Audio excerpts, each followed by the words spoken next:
কোচবিহারের 14 নম্বর ওয়ার্ডে মধুচক্রের অভিযোগ ঘিরে তীব্র চাঞ্চল্য ছড়িয়েছে এলাকা জুড়ে, যার জেরে ব্যাপক উত্তেজনা সৃষ্টি হয়েছে স্থানীয়দের মধ্যে।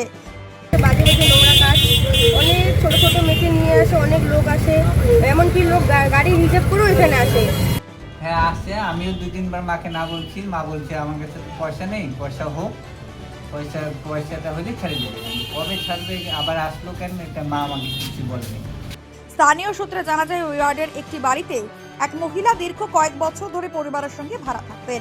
প্রথম দিকে বিষয়টি স্বাভাবিক মনে হলেও ধীরে ধীরে প্রতিবেশীদের মধ্যে সন্দেহ বাড়তে থাকে।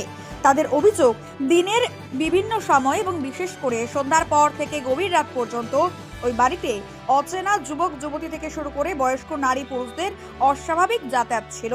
এই নিয়মিত আনাগোনা এলাকাবাসীদের দৃষ্টিতে পড়তেই তারা বিষয়টি নিয়ে সতর্ক হয়ে ওঠেন। ক্রমশ পরিস্থিতি এমন জায়গায় পৌঁছয় যে স্থানীয়রা নিজেরাই নজরদারি শুরু করেন। কয়েকদিন ধরে তারা ওত পেতেছিলেন যাতে সন্দেহজনক কার্যকলাপের প্রমাণ হাতে নাতে ধরা যায়।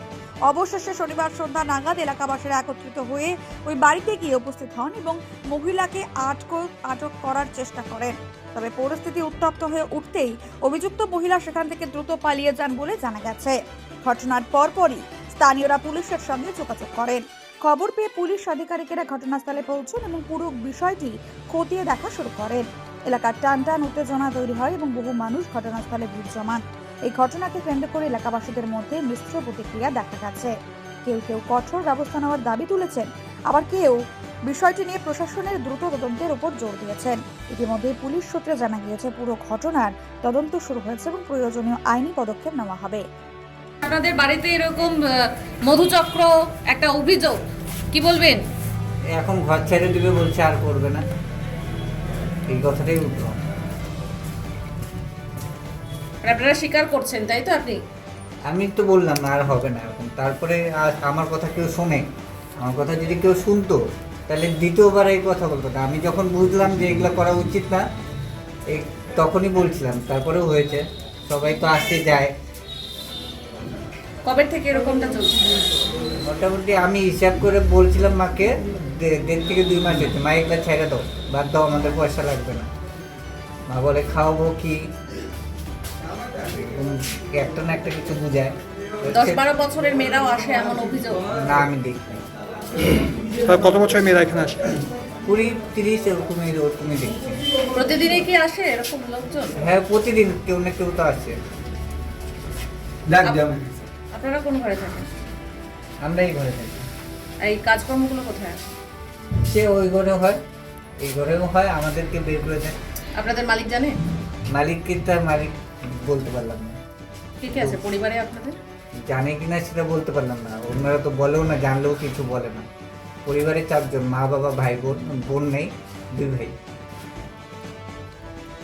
আপনার মায়ের নাম? রত্না দাস। আপনার? পবিত্র দাস।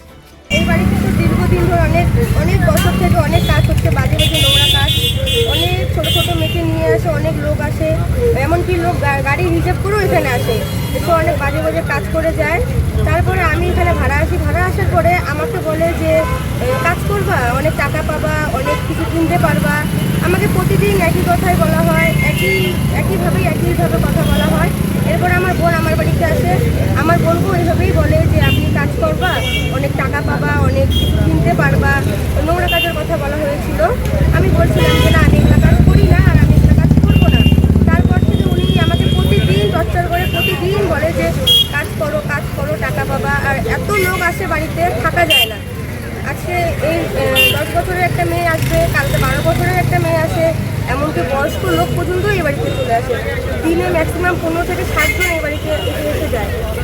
এত কিছু বলার পরেও ওনাদেরকে বলা হয়েছিল যে আমরা এগুলো কাজ করবো না, আপনি এভাবে এখানে করেন না। তারপরেও উনি এগুলো কাজ। আপনারা কি ভাড়া থাকতেন এখানে? আমি এই বাড়িতে ভাড়া থাকি, ওনারাও ভাড়া থাকে, ওনারা 6 বছর থেকে ভাড়া আসে। আমি 3 মাস হলো আমি এই বাড়িতে ভাড়া আসি। এখন কি থানায় জানাবেন, অভিযোগ করবেন? আমি থানায় জানাতে চাই, কারণ আজকে আমাকে অফারটা দিয়েছে, কালকে আমার বোনকে অফারটা দিয়েছে, পরশুদিন আরেকজনকে অফারটা দিয়েছে, সেটা তো আমি চাই না। আর আমি ওরকম মেয়ে না যে আমি ওদের অফারটা মেনে নিই। আমি মেনে নিয়ে দেখে আমাকে প্রতিদিন টর্চার করা হয়, প্রতিদিন বলা হয়, লোক আসে, এমনকি আমার ঘরের সামনে নিজে লোককে বসায় রাখানো হয়। যার বিরুদ্ধে অভিযোগ, তার নাম কি? তার নাম হচ্ছে রত্না দাস। আর যে আর কি এটাতে আছে যে মেন, তার নাম হচ্ছে অ্যাসিস্ট্যান্টের ড্রাইভার